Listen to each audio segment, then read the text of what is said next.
में रामलाल नाम का एक गरीब किसान रहता था।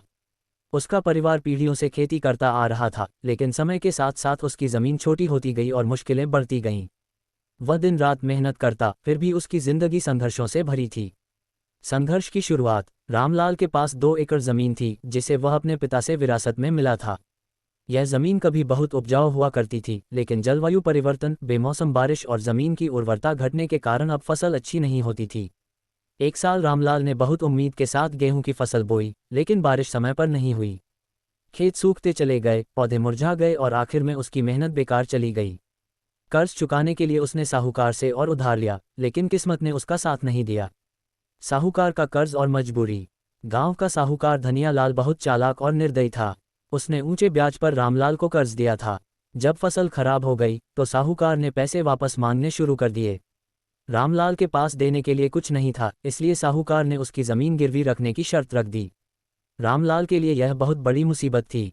उसकी पत्नी सुगना और 2 बच्चे, मोहन और गुड़िया, दिन रात उसे हिम्मत देते, लेकिन वह खुद अंदर से टूट चुका था। उसने गांव के सरपंच से मदद मांगी, लेकिन वहां भी कोई राहत नहीं मिली। गांव छोड़ने की नौबत। रामलाल के पास अब 2 ही रास्ते थे, या तो वह अपनी ज़मीन बेचकर गांव छोड़ दे या फिर मजदूरी करके किसी तरह परिवार का पेट भरे। गांव में मजदूरी के अवसर कम थे, इसलिए उसने पास के शहर जाने का फैसला किया। वह अपने परिवार को गांव में छोड़कर शहर आ गया और ईंट भट्टे पर काम करने लगा। वहां मजदूरी बहुत कठिन थी, लेकिन पेट पालने के लिए उसने हर तकलीफ सही। महीने के अंत में वह जो थोड़े पैसे बचा पाता, वह गांव भेज देता। गांव में आए आपदा। इसी बीच गांव में एक और संकट आ गया। अचानक आई बाढ़ ने खेतों और घरों को तहस नहस कर दिया। रामलाल की झोपड़ी गिर गई और उसकी पत्नी और बच्चों को स्कूल में शरण लेनी पड़ी। जब ये खबर रामलाल को मिली तो वह दौड़ा दौड़ा गांव पहुंचा। गांव की हालत देखकर उसका दिल बैठ गया।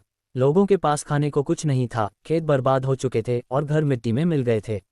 उसने अपनी बची खुची जमा पूंजी निकालकर घर की मरम्मत की और कुछ अनाज खरीदा, लेकिन ये ज़्यादा दिनों तक चलने वाला नहीं था। नई उम्मीद की किरण। इसी दौरान सरकार ने गरीब किसानों के लिए एक योजना चलाई, जिसमें छोटे किसानों को बिना ब्याज के कर्ज और बीज दिए जा रहे थे। गांव के एक शिक्षक ने रामलाल को इस योजना के बारे में बताया। रामलाल ने सरकारी दफ्तर के चक्कर लगाए और काफ़ी संघर्ष के बाद उसे बीज और थोड़ी आर्थिक मदद मिल गई। उसने फिर से खेती शुरू की, लेकिन इस बार उसने नई तकनीकों का इस्तेमाल किया। गांव के अन्य किसानों के साथ मिलकर उसने जैविक खाद, टपक सिंचाई और मिश्रित खेती को अपनाया। धीरे धीरे उसकी मेहनत रंग लाने लगी। उसकी फसल अच्छी हुई और इस बार उसे साहूकार से कर्ज लेने की ज़रूरत नहीं पड़ी। उसकी आर्थिक स्थिति सुधरने लगी। किस्मत का पलटाव। रामलाल ने अपने बच्चों की पढ़ाई पर ध्यान दिया। मोहन ने कृषि विज्ञान में दाखिला लिया और अपने पिता को आधुनिक खेती के नए तरीकों के बारे में बताया। धीरे धीरे गांव के अन्य किसान भी उससे प्रेरित हुए और उन्होंने भी नई तकनीकों को अपनाना शुरू कर दिया। अब रामलाल का परिवार खुशहाल था। उसका संघर्ष बहुत बड़ा था, लेकिन उसने हिम्मत नहीं हारी। गांव में उसकी इज्जत बढ़ गई और उसे पंचायत में सम्मानित भी किया गया।